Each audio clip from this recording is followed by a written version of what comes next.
Betsy gospel family presents కృపాశ్వకరణి కృపవార్త.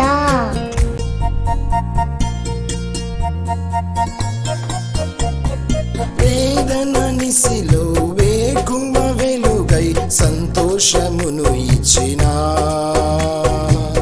నీతి సూర్యుడా, వేదన నిసిలో వేకువ వెలుగై సంతోషమును ఇచ్చిన నీతి సూర్యుడా, నిందల కెరటాల నిమ్మల పరచి ముందుకు నడిపిన నావికుడవే. నిందల కెరటాల నిమ్మల పరచి ముందుకు నడిపిన నావికుడవే. నీవే నా దుర్గము, నీవే నా శైలము, నీవే నా శృంగము, నీవే నా ధైర్యము,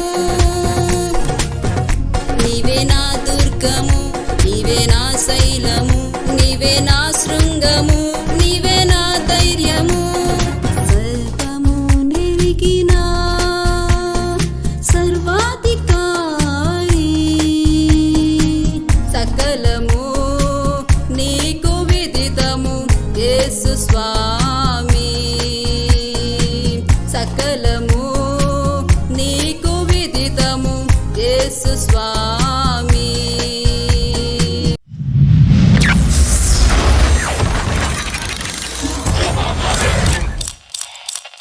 లోకరక్షకుడును మహాగణుడైన యేసుక్రీస్తు వారి యొక్క అత్యున్నత శ్రేష్ఠ గణనామములో కృపాశేఖరుని కృపావార్త వీక్షకులైన మీ అందరికీ కూడా హృదయపూర్వక వందనాలు తెలియజేస్తూ ఉన్నాం. ఇది నా వాక్య ధ్యానము కొరకు యెషయా గ్రంథము 54వ అధ్యాయము 3వ వచనపు చివరి భాగాన్ని నేను మీ కొరకు చదువుతూ ఉన్నాను. పాడైన పట్టణములను నివాస స్థలములుగా చేయును. ప్రియులరా, యెషయా ప్రవక్త ప్రవచిస్తూ ఉన్న ప్రవచన గ్రంథములోని మాటను మనము ధ్యానం చేస్తూ ఉన్నాం. 53వ అధ్యాయం అంతయు కూడా మెస్సయ్య యొక్క శిలువ యాగము, ఆయన ఏ విధముగా క్రూసిఫికేషన్ ఆఫ్ క్రైస్ట్ అనే దాని గురించి ఆయన ప్రవచిస్తూ వచ్చారు. 54లో ఆయన మాట్లాడుతూ ఉన్న మాటల్లో ఒక మాటను మనం ఈరోజు చదువుతూ ఉన్నాము. అదే పాడైన పట్టణములను నివాస స్థలముగా చేయును. ప్రియులరా, సకల మానవాళి యొక్క జీవితము కూడా ఈనాడు మనము మాట్లాడుకుంటున్న సమయములో పాడైనదిగా కనబడుతూ ఉంది. అనేక రకములైన విషయాలతో హృదయము చెడిపోయిన దానిని బట్టి మానవుని యొక్క బ్రతుకు కూడా చెడిపోయినదిగా కనబడుతూ ఉంది. పాడైన స్థితిలో ఉన్నారు ఈరోజు జనాంగం. ఆత్మీయముగా పాడైపోయారు, బాంధవికంగా పాడైపోయారు, కుటుంబములో ఉండవలసిన సంబంధాలలో పాడైపోయారు, స్నేహాల మధ్యలో పాడైపోయిన పరిస్థితులు, సంతోషం ఎక్కడ కనబడని పరిస్థితులు, వేదన ఎక్కువైపోయిన పరిస్థితులు ఇలాంటి సమాజంలో మనం చూస్తున్నాం. ఏది బాగుంది అని చెప్పుకోదగింది లేదు. ఇది బాగుంది, దీని వలన ప్రయోజనం ఉంది అని చెప్పగలిగిన వాతావరణం ఏది మనకు కనపడట్లేదు. అటువంటి సమాజంలో, అటువంటి పరిస్థితులలో మానవుడి హృదయము పాడైన దానిని బట్టి, మానవుని హృదయము చెడిపోయిన దానిని బట్టి తన పరిస్థితులన్నీ చెడిపోయాయి. అది మూలమని ఎంచడు మానవుడి రోజు. ఎవరి వలనో నేను పాడైపోయాను, ఎవరి అన్యాయం వలనో నేను పాడైపోయాను, ఏదో పాడైనది ఏది కాదు, మానవుని హృదయ స్థితి పాడైపోయింది. అందుకనే మానవుడు ఇతరులతో కలవగలిగిన వాడిగా లేడు, తన నివాస యోగ్యమైన గృహములో నివసించగలిగిన వాడిగా లేడు, తన తండ్రి యొక్క స్వాస్థ్యమును అనుభవించగలిగిన, తన తండ్రితో చక్కగా సంతోషముతో గడపగలిగిన అనుభవములో మానవుడు లేడు ఈరోజు. కారణం ఏంటి? మానవుడి హృదయం పాడైపోయింది. మేలైనది ఒపకవలసిన హృదయములో, మేలైనది జీవమైనది బయటికి రావలసిన హృదయము పాడైపోయి, ఆ హృదయములో నుండి మార్కు సువార్త 7వ అధ్యాయములో చెప్పబడుతున్న రీతిగా హృదయములో నుండి మానవుణ్ణి అపవిత్రపరిచే అనేకమైనవి చెడిన హృదయములో నుండి బయటకు వస్తున్నాయి. చెడిన హృదయములో నుండి బయటకు వస్తున్న దాన్ని బట్టి మానవుడు మరింత చెడిపోయాడు.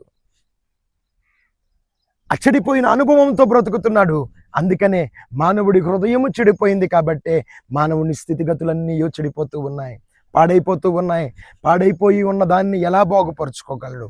అందుకే నా దేవుడు మాట్లాడుతున్నాడు, ఈరోజు నీ బ్రతుకులో ఆర్థిక పరిస్థితి పాడైపోయిందని బాధపడుతున్నావా? నీ కుటుంబ పరిస్థితుల్లో కుటుంబ బాంధవ్యాలు పాడైపోయినాయి అని బాధపడుతున్నావా? నీ యొక్క బిడ్డల జీవితాలు నువ్వు అనుకున్న విధముగా లేవనుకుని బాధపడుతున్నావా? నీ యొక్క ఉద్యోగ చదువు సంబంధితమైన విషయాలు పాడైపోయినాయి అని బాధపడుతున్నావా? ఏ విషయాలు నువ్వు పాడైపోతున్నాయని బాధపడుతున్నావో నీతో నా దేవుడితే ఈరోజు తెలియచేస్తున్న మాట ఏంటో తెలుసా? మరల నివాస యోగ్యమైన స్థలములుగా నిన్ను నా దేవుడు మార్చగోరిన వాడై ఉన్నాడు. ఆయన నిన్ను మరల రిస్టోర్ చేయబోతున్నాడు. దేనికో తెలుసా? నీవు మరల నివాస యోగ్యమైన ప్రాంతముగా మార్చబడబోతూ ఉన్నావు, స్థలముగా మార్చబడబోతూ ఉన్నావు. నీవు నివాసము యోగ్యమైనదిగా, అనేక మంది నీ యొద్దకు చేరగలిగిన రీతిగా, అనేక మంది నీ యందు సంతోషించగలిగిన రీతిగా, అనేక మంది నిన్ను బట్టి ఘనపరచబడగలిగిన రీతిగా నా దేవుడు మార్చగలిగిన వాడై ఉన్నాడు, మార్చడానికి ఆశపడుతూ ఉన్నాడు. కానీ నువ్వే ఇంకా సముఖత చూపించుకోకుండా, ఆయన యొద్దకు తిరిగి రాకపోకుండా నీ జీవితాన్ని నువ్వు అన్యాయం చేసుకుంటూ ఉన్నావు. లూకా సువార్తలోనికి మనం వెళ్ళినప్పుడు 15వ అధ్యాయములో మనము తండ్రి ఇరువురు కుమారుల యొక్క చరిత్రను ప్రభువు వారు చెప్పిన ఉపమాన రీతిగా నేర్చుకోగలుగుతూ ఉన్నాం. అన్నిటినీ నష్టపరుచుకున్నాడు, అంతా పాడైపోయింది. తనకు ప్రయోజనముగా ఉండవలసినది, తనకు ఆశీర్వాదకరముగా ఉండవలసినది, తండ్రి యొద్ద నుండి పొందుకున్న స్వాస్థ్యము అనుభవములో ఉండవలసింది అనుభవములో లేకోకుండా ఎటో పోయింది. తన ఆశలు పాడైపోయాయి, తన ప్రయత్నాలు పాడైపోయాయి, తను అనుకున్నది ఏది జరగకుండా అంతా తలకిందులైపోయింది. నువ్వు కూడా ఈరోజు ఎన్నో ఆలోచనలు చేసి ఉంటావు కదా, ఎన్నో ఆశలతో ఎన్నో ప్రయత్నాలు ప్రారంభించుంటావు కదా. అవన్నీ ఒకవేళ పాడైపోయినాయేమో. నువ్వు మరలా నా దేవుని వైపు చూడగలిగితే, తిరిగి నీ తండ్రి వైపు నువ్వు చూడగలిగితే, తండ్రి ఇంట ఆశను నువ్వు వ్యక్తపరచగలిగినట్లయితే, ఆయనతో ఆశ నువ్వు వ్యక్తపరచగలిగినట్లయితే, ఆయన నీ మీద చూపుచున్న వాత్సల్యమును ఒకసారి నువ్వు జ్ఞాపకం చేసుకోగలిగితే, ఇదిగో హబక్కూకు అంటున్నాడు కదా, ఆయన కోపించుచునే వాత్సల్యము చూపగలిగిన దేవుడు ఆయన. నువ్వు దూరమయ్యావని బాధపడిన దేవుడే మరలా నిన్ను వాత్సల్యముతో హక్కున చేర్చుకోగలిగిన వాడై ఉన్నాడు. ఆయన దగ్గరకు నువ్వు చేరితే, ఇదిగో మరల నువ్వు ఏదైతే దూరపరుచుకున్నావో, ఏదైతే నష్టం అయ్యిందో ఆ అన్నిటికంటే మించిన రెట్టింపు ఘనతను నా దేవుడు నీకు ఇవ్వగలిగిన వాడై ఉన్నాడు, నీ బ్రతుకుకి ఇవ్వగలిగిన వాడై ఉన్నాడు.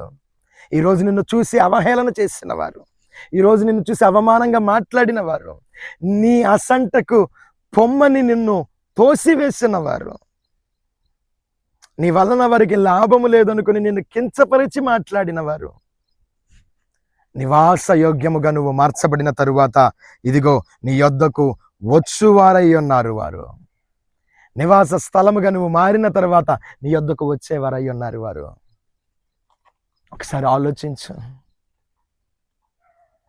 దైవలేఖనములో నుండి ఒక మాటను మరలా నీకు జ్ఞాపకం చేస్తున్నాను. చిన్ననాడు ఇంట పెరిగాడు, తండ్రి లాలనలో పెరిగాడు, తండ్రి ప్రేమ మొత్తాన్ని కూడా అనుభవిస్తూ పెరిగాడు. అన్నలకు నచ్చలా, తను దీవించబడే స్థితి, తన ఆశీర్వాదకరమైన స్థితి అన్నలకు నచ్చలా. ఆశలన్నీ అడుగంటిపోయాయి. తనకు తెలియని ప్రదేశానికి అమ్మివేయబడ్డాడు. అల్లారు ముద్దుగా పెరిగిన వాడు అలోమంటి ఏడుస్తూ బ్రతికాడు. ఎంత ప్రేమను అనుభవించిన వాడు ప్రేమ కోసం పరితపించాడు. సౌఖ్యాన్ని చూసిన వాడు క్షేమము కోసం అంగలార్చాడు. తన పసిప్రాయములోనే పలు బాధలకు ఓర్చవలసిన పరిస్థితి.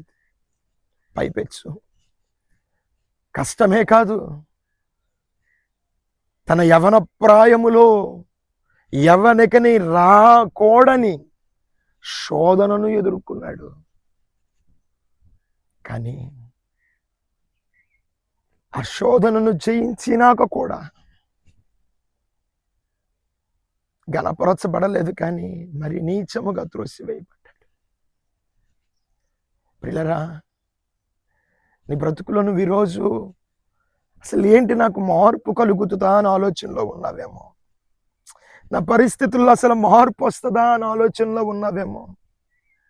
ఎట్టా ఉండేవాడిని, ఎలా ఉండేవాడిని, ఏంటి ఒక్కసారిగా అంతా నా బ్రతుకు తలక్రిందులు అయిపోయింది అనుకుంటున్నావేమో.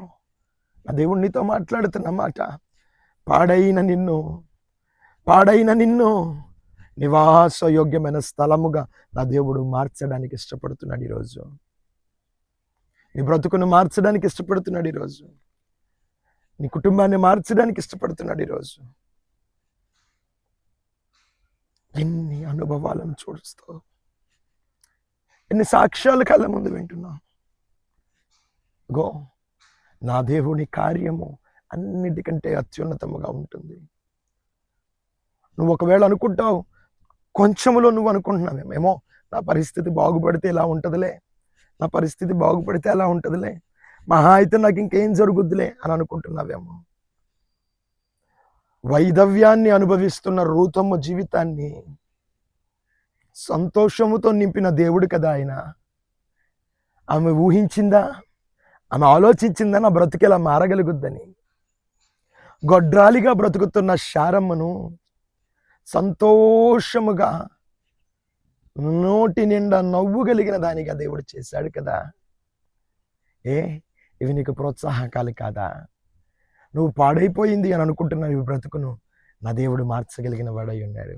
నువ్వు సిద్ధంగా ఉన్నట్లయితే, నువ్వు మార్పు చెందడానికి సిద్ధంగా ఉన్నట్లయితే, నువ్వు ఆయన దగ్గరికి చేరడానికి సిద్ధంగా ఉన్నట్లయితే, ఆయన యొద్దకు వచ్చి అడగడానికి నువ్వు సిద్ధంగా ఉన్నట్లయితే, నిశ్చయంగా నా దేవుడు నీ బ్రతుకును మార్చగలిగిన వాడై ఉన్నాడు. ఈరోజు చెప్తూ ఉన్నాను, ప్రియ సహోదరుడా, ఏ విషయాల్లో మార్పు కలగదని ఎంతమంది చెప్తున్నారో నాకు తెలియదు, కానీ ఎంతమంది నిన్ను బలంగా ప్రేరేపిస్తున్నారో నాకు తెలియదు, కానీ నా దేవుడు నీతో చెప్పమంటున్న మాట చెబుతున్నాను. నిశ్చయముగా ఏది పాడైంది అంటున్నావో దాన్ని నివాసయోగ్యంగా నా దేవుడు మార్చబడయ్యాడు. మార్చడానికి సముఖత కలిగి ఉన్నాడు.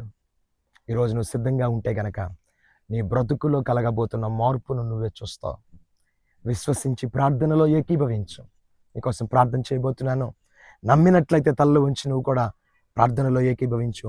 నిశ్చయముగా ఈ కార్యమును నా దేవుడు నీ బ్రతుకులో నెరవేర్చునుగాక.